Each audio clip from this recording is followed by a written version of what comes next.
ಬೀದರ್ ನಗರದಲ್ಲಿ ನಾಯಿ ಕೋಳಿಗಳಂತೆ ತಲೆ ಎತ್ತುತ್ತಿರುವ ನರ್ಸಿಂಗ್ ಕಾಲೇಜುಗಳು ಸರ್ಕಾರದ ನಿಯಮಾವಳಿಯನ್ನು ಮೀರಿ ಉಲ್ಲಂಘಿಸುವ ಮೂಲಕ ಇವತ್ತೊಂದು ನಾವು ಇದೊಂದು ಪತ್ರಿಕಾಗೋಷ್ಠಿ ಮಾಡ್ತಾ ಇದ್ದೀವಿ. ವಸಂತ್ ಕಾಲೇಜ್ ಆಫ್ ನರ್ಸಿಂಗ್ ಬೀದರಲ್ಲಿ ಎಲ್ಲ ಹೊರ ರಾಜ್ಯದ ವಿದ್ಯಾರ್ಥಿಗಳಿಗೆ ಪ್ರವೇಶ ಕೊಡ್ತಾ ಇದ್ದಾರೆ.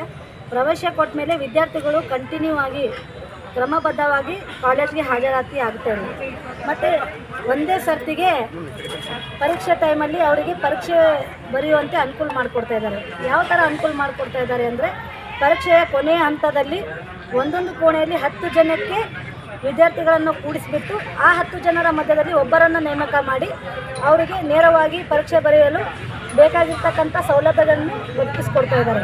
ಈ ಥರ ಆದರೂ ಹೊರ ರಾಜ್ಯಗಳಿಂದ ಬರ್ತಕ್ಕಂಥ ಲಕ್ಷಾಂತರ ರೂಪಾಯಿ ದುಡ್ಡು ತಗೊಂಡು ಅವರಿಗೆ ಪರೀಕ್ಷೆ ವ್ಯವಸ್ಥೆ ಮಾಡಿಕೊಡುವುದಾಗಿದೆ. ಮತ್ತು ನಮ್ಮ ಕರ್ನಾಟಕ ರಾಜ್ಯದಲ್ಲಿ ಇರ್ತಕ್ಕಂಥ ವಿದ್ಯಾರ್ಥಿಗಳ ಕಥೆ ಏನು?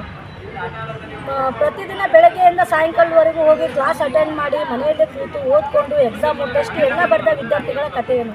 ನೇರವಾಗಿ ಹೊರ ರಾಜ್ಯದಿಂದ ಲಕ್ಷಾಂತರ ರೂಪಾಯಿ ಒಂದು ಎಜುಕೇಷನ್ ಟ್ರಸ್ಟ್ಗೆ ಹೋಗ್ತಾ ಇದೆ.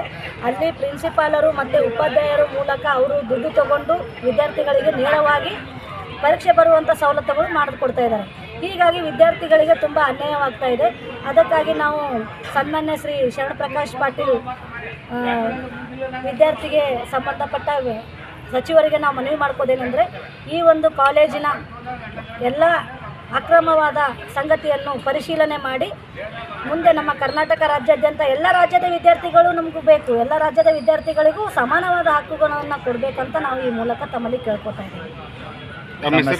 ಸುಮಾ ಎಸ್ ಕವಲ್ದಾರ್ ಅಂತ, ಪ್ರಿಯದರ್ಶಿನಿ ಗ್ರಾಮೀಣ ಅಭಿವೃದ್ಧಿ ಫೌಂಡೇಶನ್ ಕಲಬುರಗಿ. ಧನ್ಯವಾದಗಳು.